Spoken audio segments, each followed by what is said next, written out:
Oregon Governor Kate Brown is about to hold a news conference. She is expected to address the state's response to the rioting that we've seen in Portland and in other cities. And it looks like the news conference is about to get underway. Let's listen in. Good afternoon, and thank you all for being here today. I want to thank my colleagues, City Commissioner Joanne Hardesty, Superintendent Travis Hampton, Senator Lou Frederick, and Representative Janelle Bynum for joining me here today. This is a very difficult time for our state and the entire nation. Millions of people have raised their voices across the country over the weekend in a collective cry of anguish and anger. The killing of George Floyd is a stain on this country. He was a 46-year-old father who'd been working as a security guard for a restaurant for several years. He had recently lost his job during the pandemic, and now he's lost his life. He was not alone. Breonna Taylor was a 26-year-old emergency room technician in Kentucky. Philando Castile was a 32-year-old school employee in Minnesota. Alton Sterling was 37 years old when he was killed in Louisiana. I don't need to go on. A single senseless death is one too many. To everyone hurting right now, I want to say, I see you, I hear you, I stand with you, and I add my voice to yours. Years and years of failure to reform police practices, years of failure to hold police officers accountable, years of failure to bring real reforms to our criminal justice system, which incarcerates Black Americans at five times the rate of white Americans.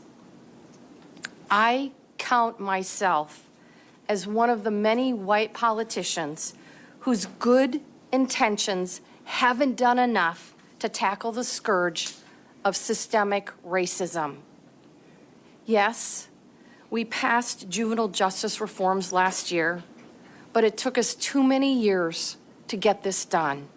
We must go further. Yes, we have begun to invest in our justice system to reduce harsh prison sentences and reinvest the savings in crime prevention and drug treatment. But we are only scratching the surface.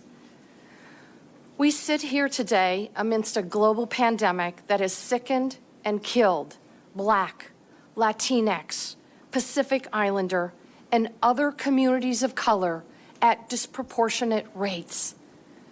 Racism and racial disparities impact every part of our culture and our economy, and the pandemic has further exacerbated these disparities. People of color are less likely to have the income or the savings that make it easy to stay home from work. People of color are more likely to work on frontline jobs during the pandemic in our hospitals, in our agricultural and food processing industries, in grocery stores, and in home health care. People of color are less likely to have access to high-quality health care coverage, and the list goes on and on. As we work to reopen the economy and build a safer and stronger Oregon, I am committed to putting the needs of our marginal communities at the forefront of our recovery plan. You will see more of this in the days and the weeks to come. Words are not enough. We need action. We need collective action.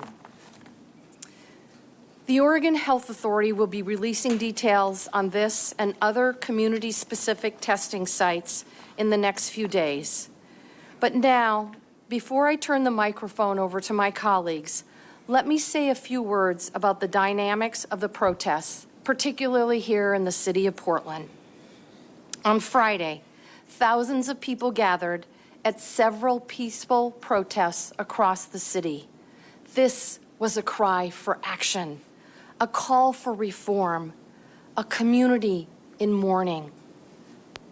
Then, very late at night, much smaller groups decided to break windows and damage property. Senseless violence does not honor George Floyd's death or create accountability. Only the hard work of racial justice will. On Saturday night, there were more protests, some additional property destruction, and the city instituted a curfew. Mayor Wheeler asked me over the weekend to mobilize the National Guard and put them in direct confrontation with protesters. This wasn't the first time that the mayor asked to mobilize the National Guard, and not the first time I have declined. Last night, rather than putting soldiers on the streets of Portland, I directed the Oregon State Police to deploy additional officers to support Portland Police and the Sheriff's Department.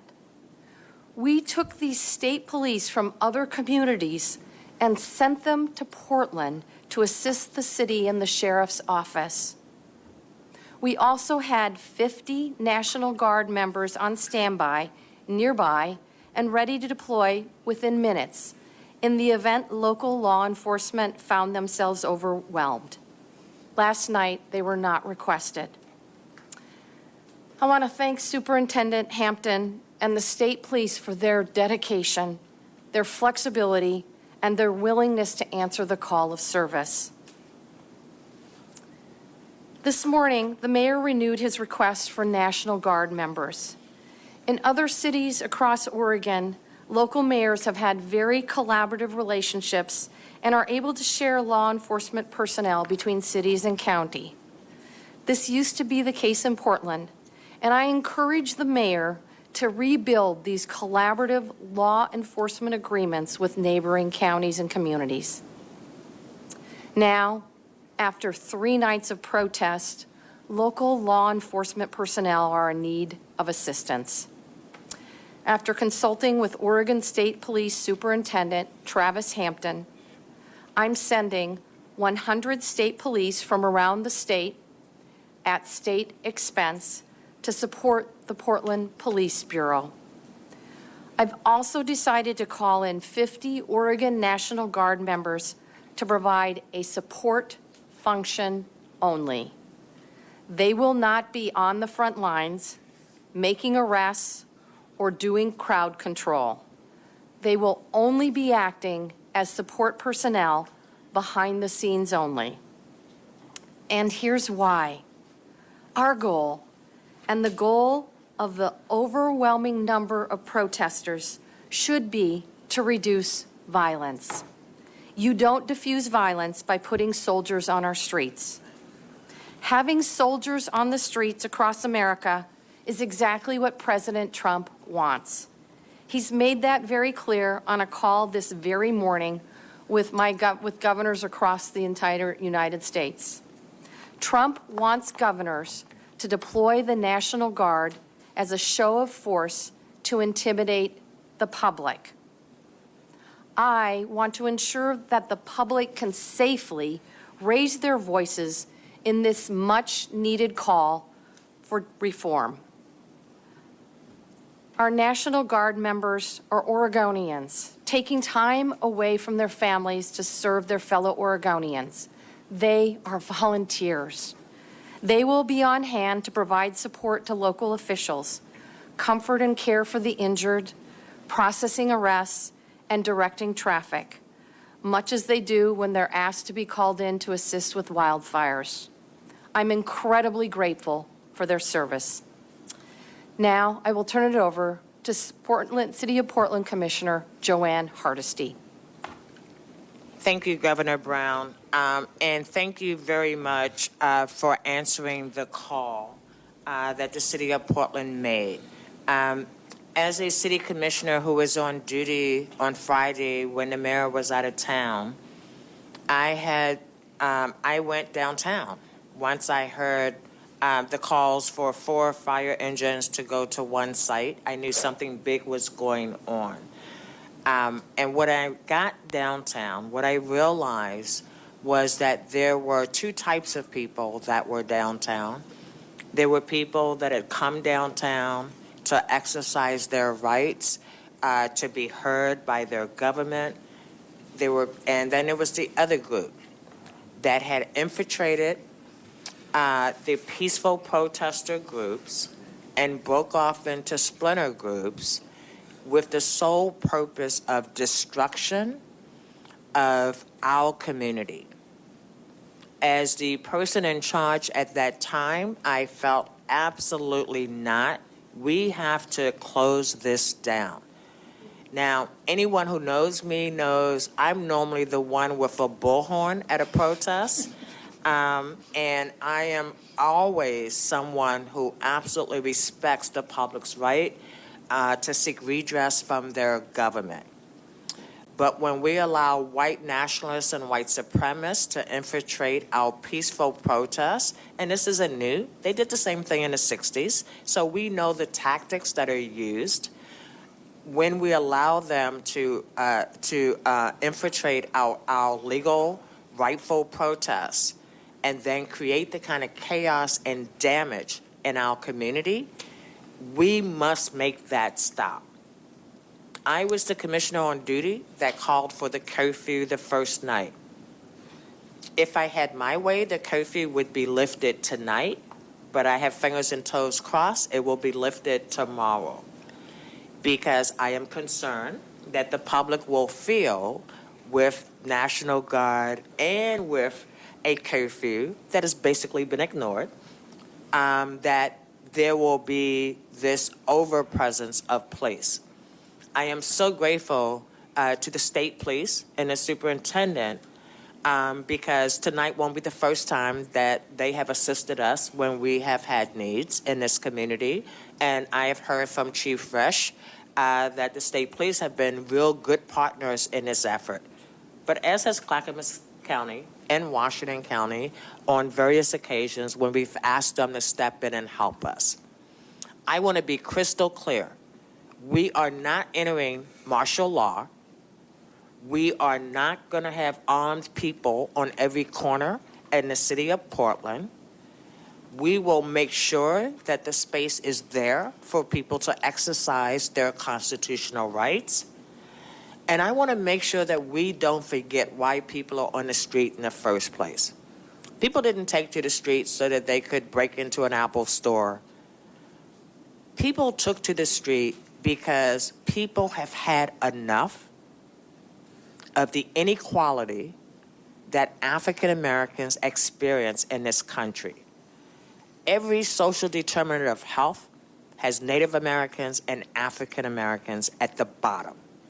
So whether you're talking housing, education attainment, across the board. This has been neglected for too long. Elected officials for too long have paid lip service to equity and equality in our community. And I think what brought this to a boiling point is 3 years of number 45 being blatantly racist and sexist and homophobic and anti-immigrant and anti-refugee. I think this is what finally brought this to a head.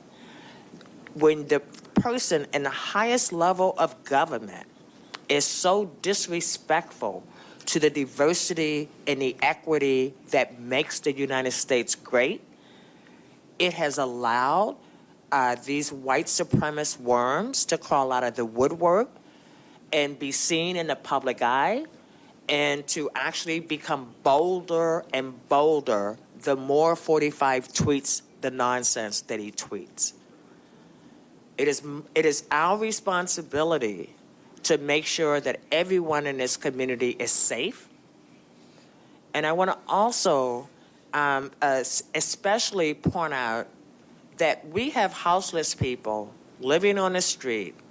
And so imagine someone came into your house and started busting out windows and started throwing things at individuals and started creating violent confrontations that required law enforcement to intervene. you would not like it any more than the people who are forced to live on our street. And so this message is to the protesters who are really about equality, who are really about fixing our broken systems. I see you. I am with you. And I hope we take advantage of this opportunity now when the world is paying attention to not just pay lip service, but to fundamentally look at all our systems, and if they're broken, fix them. The last thing I will say is I hope when protesters take to the street tonight, that they will take to the street with the same vision, with the same purpose that Dr. King brought to the civil rights movement. It is clear to me that when people speak truth to power, we can change things. But when a small group of people just want to be destructive and tear up our community, we will not accept that.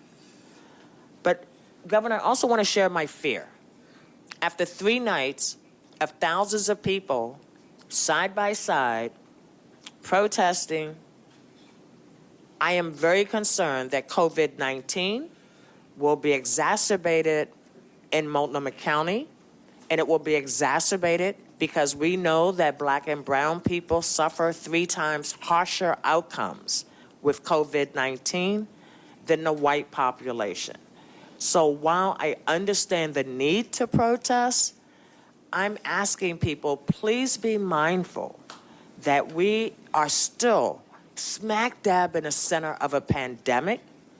And yes, civil rights are important, racial justice is necessary, but we have to live in order to be able to change the systems that have been oppressing Black people since we got here.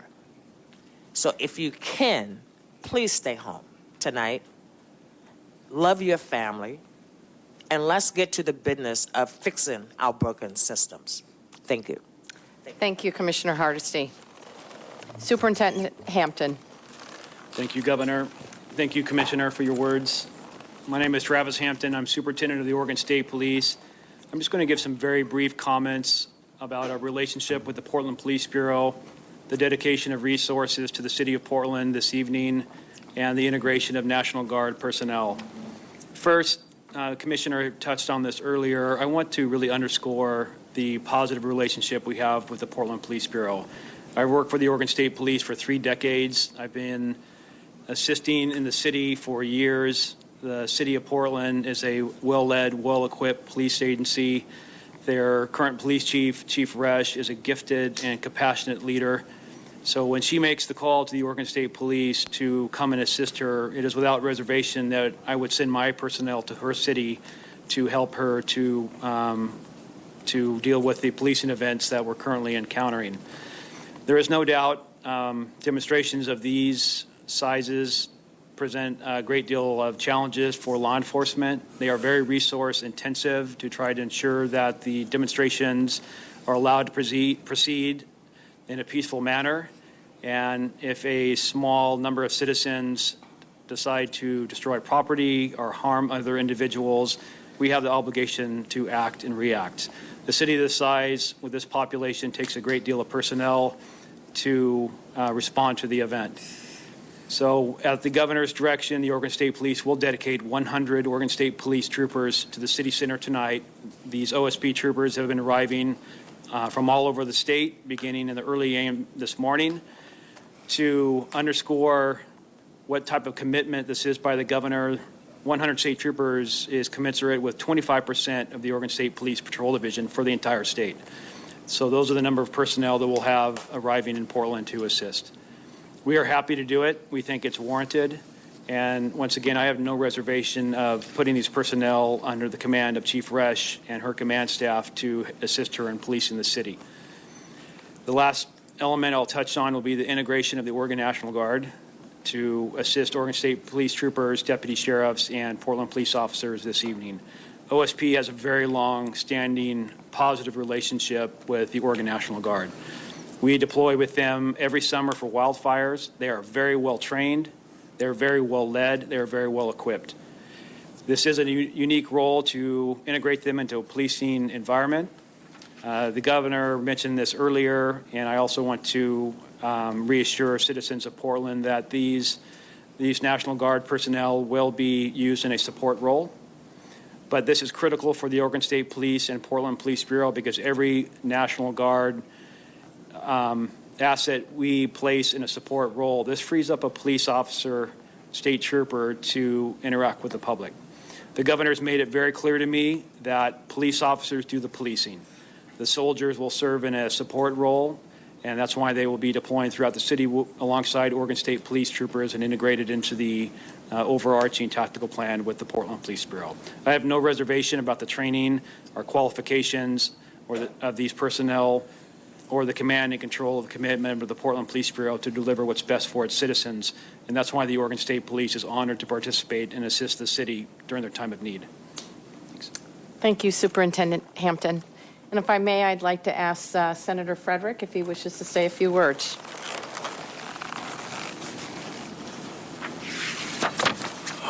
And welcome. Thank you, Governor. I really haven't had a chance to speak out on this. I've had other issues that I've been dealing with over time, so I really appreciate this chance. I will start off with a quote from Dr. King. He said, "Let us be dissatisfied until those who live on the outskirts of hope are brought into the metropolis of daily security." The last time I marched with Dr. King, I was about 16 years old. I believe that was in Atlanta, and we were marching to deal with all sorts of other issues, economic, schools, etc. We marched. We had people on the side of the street yelling at us and throwing things at the time. Some things have changed, but we're here because some fundamental things have not changed. I still wonder whether I'm going to die when I see a police car behind me. It has been about 5 years since I was stopped in front of my house and asked if I was lost in Irvington, where I've lived since 1977. We have a basic fear. I have a basic fear that comes up, and it is because of that fear and because of the examples that we've seen most recently that I'm glad to get a chance to be here. Let me suggest that this is a basic problem with how we look at issues regularly. We're talking about a system change here, and everyone's talked about systemic change and systemic issues, and every public discussion talks about that. For many, the police were seen as great except for a few bad apples. For many, demonstrators were seen as righteous except for a few knuckleheads. But bad apples often spoil because of the way they're packed, the environment that they're placed in, the mold that's already there. We need to changing the environment for police to find out. We need to find out what racism, what mold is growing there for police. We need to do a number of things. I will be introducing a series of bills along with the People of Color Caucus to deal with arbitration, to deal with use of force, vetting what kind of training takes place, and a number of bills, probably up to about 15. I've been introducing some of these bills for quite a while, and they are an attempt to try to deal with the bad apples, to sort out the bad apples, to make sure that, in fact, we aren't going to allow folks to come in, and perhaps to train it so that we are, in fact, changing some things. We did a number of things in the last session that dealt with recruitment, psychological issues as well, and we've done some things in terms of profiling. But that's not enough. It's been piecemeal, and I started working on some of these things when I first got into the legislature in 2010. Now, we have some folks who have decided that their role is to disrupt and distract from what the issues are regarding the police and respect. We have folks who have decided to take advantage of things. I think Commissioner Hardesty Councilor Hardesty was very eloquent in talking about how we know that there are folks who really want us to drift into a fascist system. And I don't use 45, I use asterisk 3 as my description of him. But we have folks who want to do that. The good news is we have technological tools available to us and the ability to find out who these folks are who are instigating these things. And I think we're going to be discovering those folks. There are surveillance cameras that we can identify some of the people committing the crimes, and we should proceed to apprehend these criminals as soon as we possibly can. But because this involves a larger context, it's not a reason to shut down public expression of the majority of people. And if we do that, the criminals, or worse, folks like the Proud Boys and the other folks, actually win.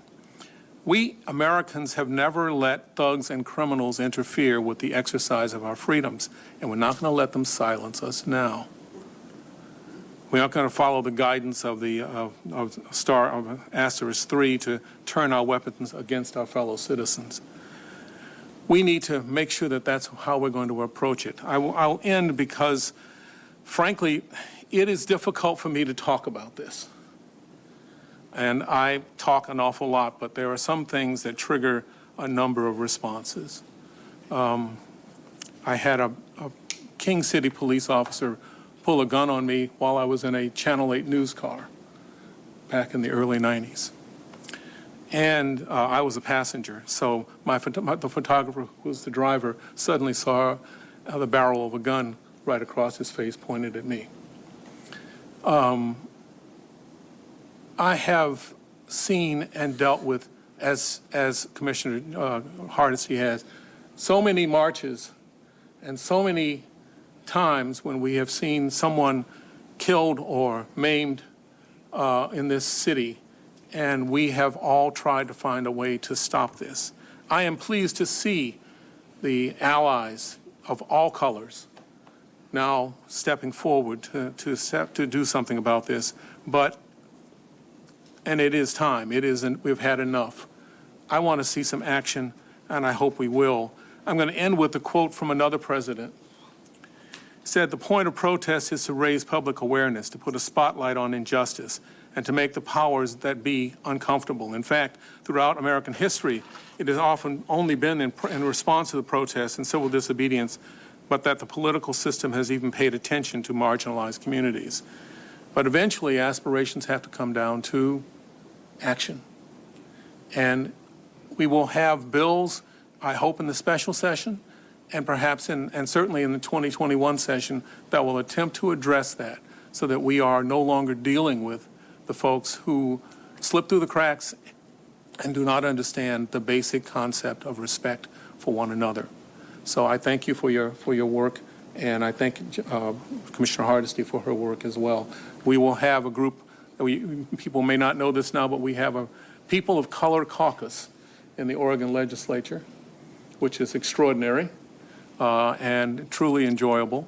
And so we will be presenting bills of one form or another to deal with these particular issues, as well as the COVID crisis and the impact it's had on housing, on health care, on education, on all sorts of economic issues.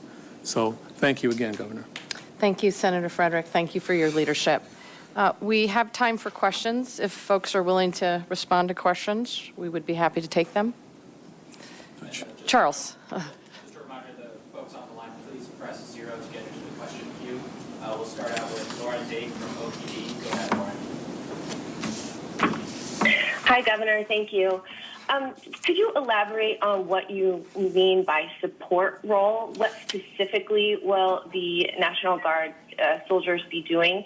And then just to follow on that quickly, what made you, we heard this morning that you were very reticent to send out Guard troops. You were worried about how they would be perceived and that they could possibly sort of escalate the situation. What made you rethink that? I think that reticence was well-founded. Lauren, I was concerned that by putting our soldiers on the streets that it would escalate the situation. As I've been very clear, the National Guard members will be playing a support role only, providing assistance to Oregon State and other police officers, providing comfort and care to participants if they get injured, and processing folks that have been arrested. So they will not be on the front lines. You asked why sort of my move to make this decision. It's a capacity issue. We have roughly 700 troopers for the entire state of Oregon. By any measure, we are thinly staffed at the Oregon State Police. And they do an extraordinary job, but we have communities as far away as Klamath Falls, as Ontario, that may need their assistance tonight, tomorrow night as well. And so, frankly, it's a capacity issue. Commissioner Hardesty, did you like to add? Yes, I would love to add to that. I talked to Chief Rice this morning because I will tell you, when the governor first called me and mentioned National Guard, I was no, right? It's like it was just the immediate response. And then I talked to my police chief, who says, I have folks who have been working almost 24 hours, 3 days in a row. I think we can all agree having tired police officers on the street doesn't benefit the public, and it certainly doesn't benefit the public employees who are sworn to protect and serve. And people don't make good decisions when they are tired, when they are frustrated, and when they've been working nonstop 3 days in a row. After talking to the police chief and talking to the governor again, and understanding that the roles would be about supporting folks who have been arrested, providing behind-the-scenes support that did not include having National Guard with weapons on our street, I was able to move my position from no to, okay, this makes sense at this time based on the current situation. Thank you. Thanks, Lauren. Next up, we have Rachel Monahan from Atlantic. Go ahead, Rachel. Hi. So my question is about that. You mentioned, I'm slightly confused about the question of how you're assured that the National Guard will not be involved in policing. The governor mentioned directing traffic. Are they going to be carrying weapons? Are they going to be, will they be seen on the streets? Where is the guarantee that they will not be involved in interacting with protesters as things get, if they continue the way they have been past nights, will get quite harried? Thank you, Rachel, for the question. Our Oregon National Guardsmen and women will not be armed. They are providing a support role only. And I'm going to let Superintendent Travis Hampton provide some more details. Thank you, Governor. I will not speak directly to the tactics where these men and women will be assigned specifically, but I will give you a general response on the type of support duties that police officers are performing now. There needs to be personal needs met as far as food, as far as breaks. Vehicles need to be shuttled. We do have care for the injured if the situation ends up resulting in custody arrests. It is much more efficient to have police officers stay on the line to interact with citizens, and the custodies then can go behind the line of police officers for care, for medical treatment, for identification, for disposition of the arrest. So there's a myriad of functions that police officers, deputy sheriffs, and state troopers are performing now. This addition of 50 National Guard personnel will directly result in 50 additional police officers being put to use by the Portland Police Bureau this evening for crowd management and ensure the safety of the citizens of the city. Okay, but will they be armed and will they be on the streets? No, they won't be armed. We've said that about 3 times. They will not be armed. They will not be armed. No. folks on the line, please press 0 if you'd like to get into the question queue. Our next question is from Megan Allison, K2. Go ahead, Megan. Hi there. This question is for the governor. You mentioned that actions need to speak louder than words right now. What specific actions do you see as a priority to address racial disparities across the state at this time? So we've certainly taken, under my leadership, taken steps from our work to reform the criminal justice system to our work to make significant investments in the African American community, the Latinx community, the Native American community here in Oregon in our education system, our significant investment in early childhood education and creating a system of care, and our work to ensure that Oregonians have access to health care regardless of their zip code and regardless of their income. Moving forward, I look forward to working with my partners at the local level, at the state level, to make significant strides in all three of these areas. My first step is going to be holding a listening session later this week with Commissioner Hardesty, the NAACP, and the Urban League. But I want to make really clear that this is not work that I can do alone. This needs to be collective work. All of us as Oregonians need to recommit ourselves. We need to roll up our sleeves and work towards social, economic, and criminal justice reform in this state. Now is the time. This is the opportunity to make this happen. Thanks, Megan. If folks are having trouble getting into the line, please email your questions to Nikki Fisher. Otherwise, please press 0 to work with the operator. Next up, we've got Claire Whitcomb with the Statesman Journal. Go ahead, Claire. Good afternoon. My question is for either Governor Brown or Senator Frederick. I'm wondering about whether either of you have specific proposals to stop police in Oregon from using military-style tools like riot gear, batons, and chemical agents. Sure. Thank you very much. Let me just say that one of the bills that I'm looking at right now deals with the militarization of the police. One of the key elements, and there's an aspect that is not necessarily tools, but it's the approach that we've taken. In many cases, we have seen the police act as an occupying army in a community, and they in fact will talk about it being a situation of terms of engagement, which is a military term. Not rules of engagement is a military term. That is not a community policing term. That does not say that you are a part of that particular community. So I go from that particular approach that we need to begin that approach. Now, we have had in the past the sale of high-level military equipment as though we are about to go into a war zone situation because it's been surplus military equipment. We need to look at that and determine whether that's appropriate or not. There are other approaches that need to be taken, and we need to reevaluate just what we're doing and how we are approaching the citizens, the fellow citizens in the community. That's a different approach than what we've seen in the past. And if I might add, I think there is not one area of the criminal justice system that does not need to be analyzed for racial disparate outcomes and fixed. One great example is DPSST, the Department of Public Safety Standards and Practices.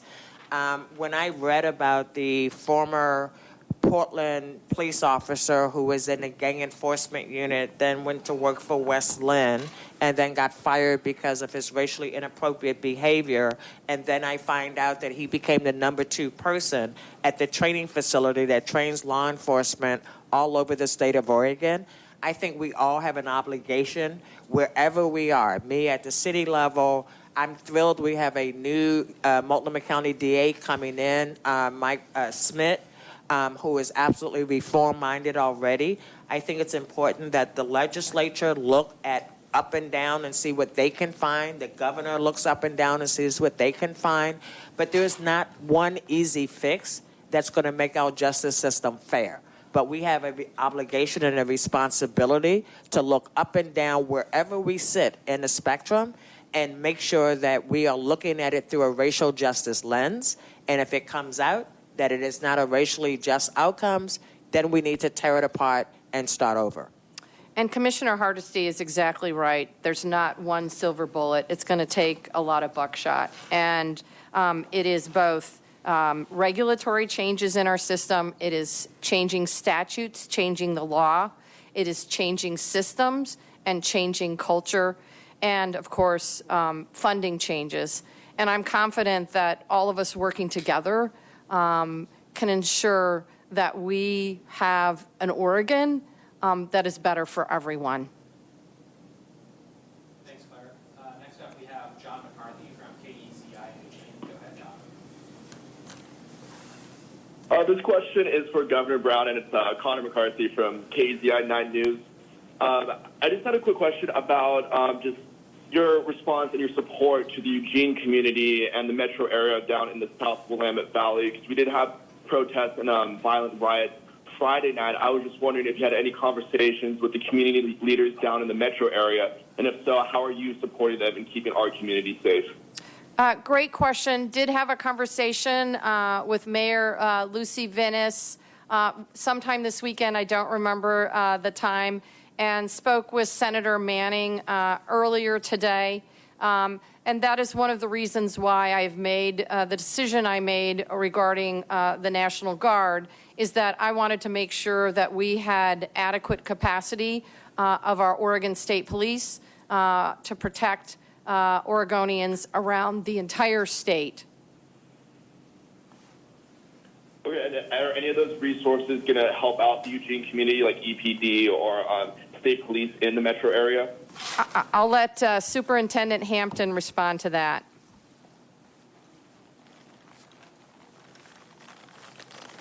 Hi, Travis Hampton with OSB, and I'll also give you the real-world example from last night. We had demonstration events occurring in Klamath Falls, Eugene, obviously the city of Portland, and Salem, our own state capital. So the respective police leaders from those entities, those venues, were communicating via video teleconference every other hour, every odd hour, up until 1 o'clock this morning. We are shifting resources by the hour.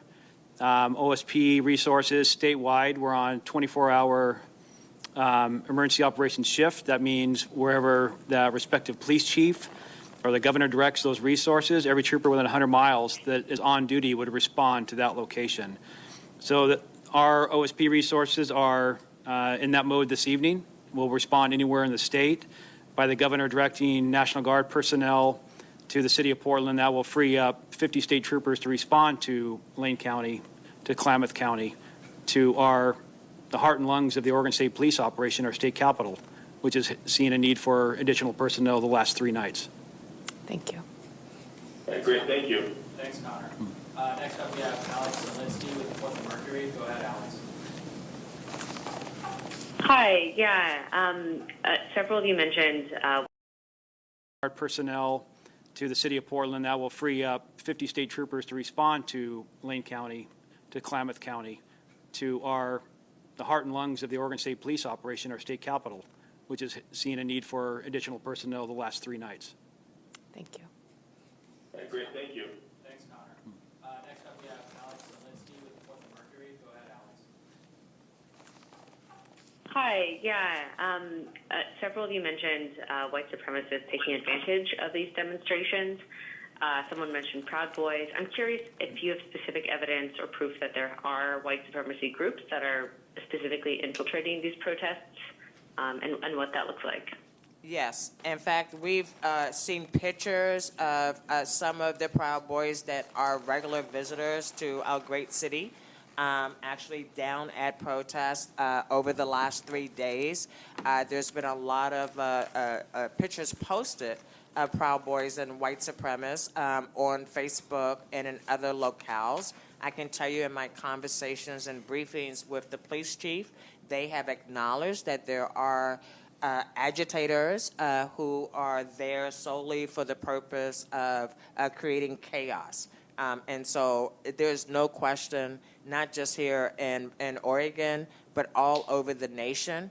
And I can't prove that it is an attempt to disrupt our election cycle, but I do think it is a nationally orchestrated effort to interrupt our November elections. If you may, Senator Frederick. I have I had until about a couple of months ago tried to attend to as many of the demonstrations downtown as I possibly could. I would sit off to the side and watch and observe who was there and who was not. It was not in an official capacity, but it was something that I thought I could do relatively easily. And what I found over the time was watching some of the folks who were classified themselves as Proud Boys or whatever, disguising themselves and go into a corner, into a side, disguise themselves and put on black hoods and whatever and black things, and then walk into the crowd and try to create problems. Try to throw things from the back of the crowd towards the police. Try to do all sorts of things, and then go back and join the Proud Boys again as part of their effort. These are the kinds of things that I saw while I was out on the street. Now, I probably would not have gotten a chance to see that as a reporter, because as a reporter, I would have been paying attention to a lot of other different things. But as just an observer, as watching from the side, I saw things taking place that were clearly this group trying to set up agents provocateurs. And I remember a fellow who decided that he was going to try to get us to use C4 in peace demonstrations in the 60s. We decided to let him know that we were not going to do that. So it is an old story. It's an old approach. It is a tactical approach, and we know that that's what's going on. The question is what we can do about it and how we disrupt the disruptors. Thanks, Alex. The next question is from Monica Semiola with OPB. Go ahead, Monica. Hi, this is for Governor Brown. What are your thoughts on the mass gatherings around the state amid the coronavirus pandemic? Do you think we'll see a spike in cases in Multnomah County, especially in Black and Brown communities who are on the front lines of the protest? And if so, would that delay the county's June 12th phase 1 reopening? Thank you for the question, Monica. Yes, I'm certainly concerned about people's safety during protests.